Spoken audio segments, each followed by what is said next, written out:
I'm going to see if the move to sustainable woods has made a difference in Taylor USA guitars. Let's check out the 314 CE.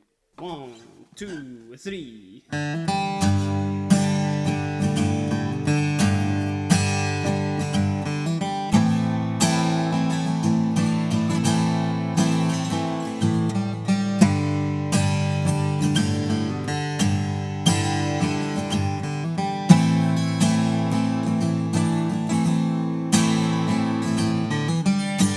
Taylor guitars are no strangers to sustainability, especially when it comes to the woods that they are using in guitars.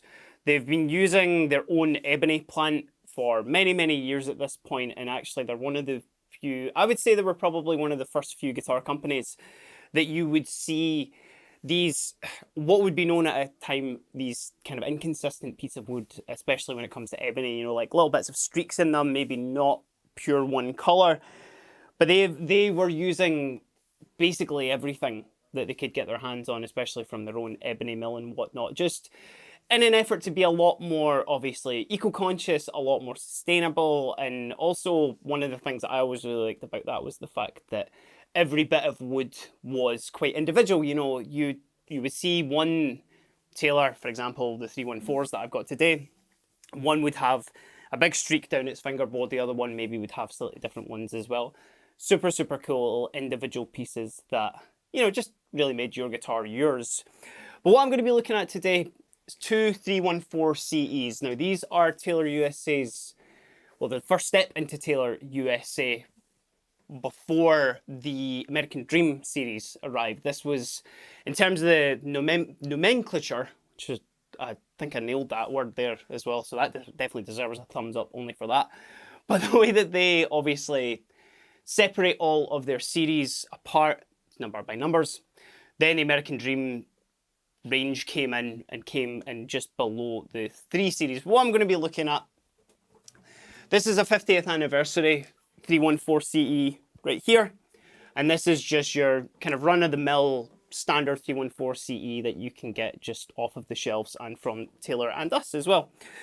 Now, there is a couple of differences when it comes to these guitars, just in terms of sort of the way that they look in the aesthetics, but there's one major key difference that I'm going to be focusing on today. So things like, you see the arm bevel there, the bevel just at the bottom, and some other bits like the tuners and whatnot, we're really not going to be focusing on today. They're kind of mostly just aesthetic differences.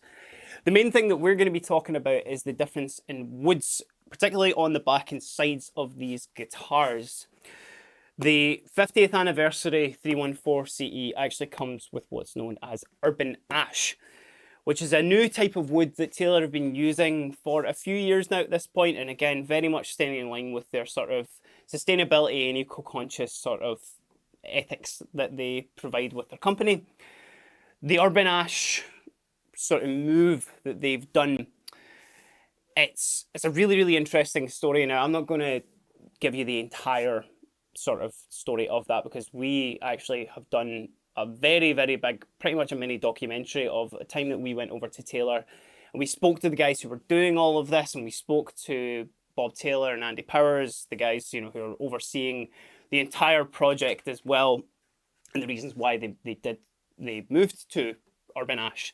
You can click the link above my head if you do want to check that out. It's a really, really good watch.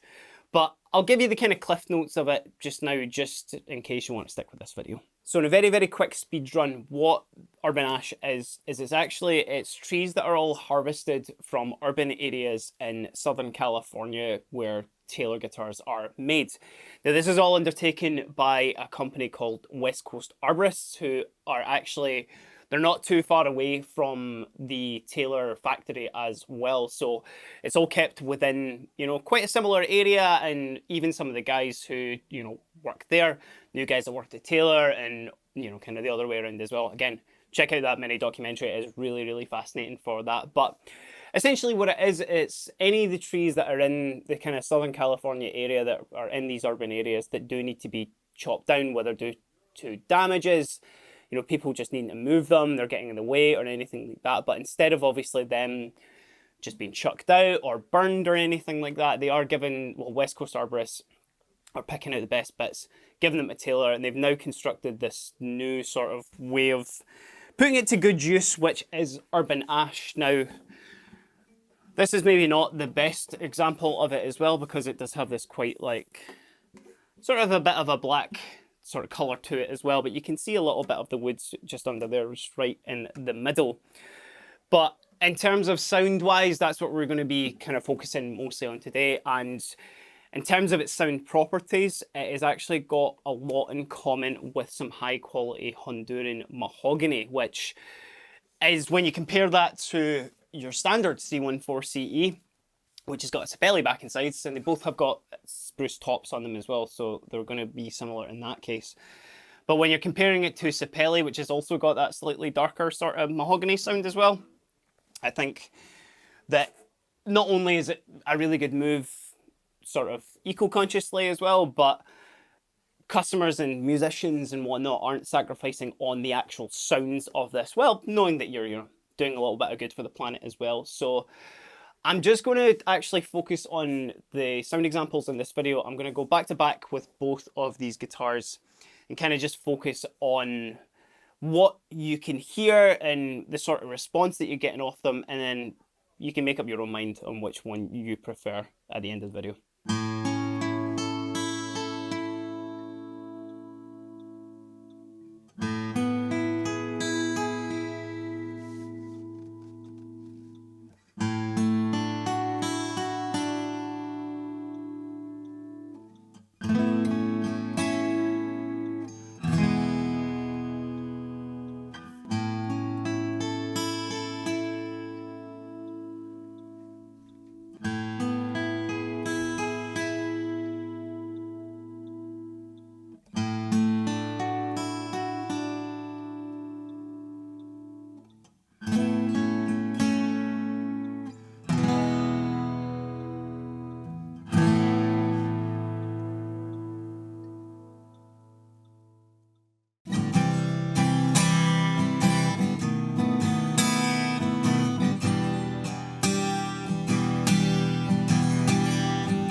So that was just a couple of examples of the sound differences between, or the sound similarities, I guess I should say, between the Urban Ash and the Sapele back and sides that you can get on these two different 314 CEs. Now, personally, I think this is a really, really cool move that Taylor have done. Again, only further kind of solidifying them as a really, really eco-conscious guitar company.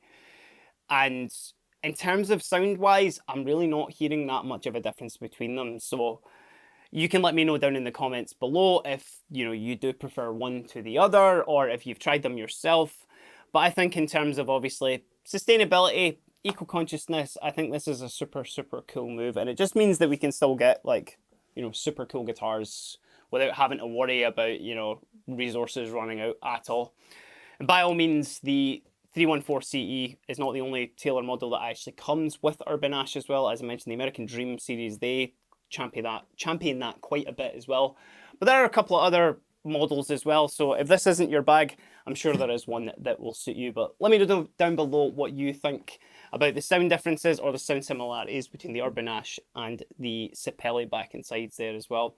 And give the video a like and give us a subscribe if you have enjoyed the content at all. It does go a long way. But until next time, I've been Kieran, and this has just been a very quick look at the differences between Sapele and Urban Ash with Taylor USA guitars. Have a great day.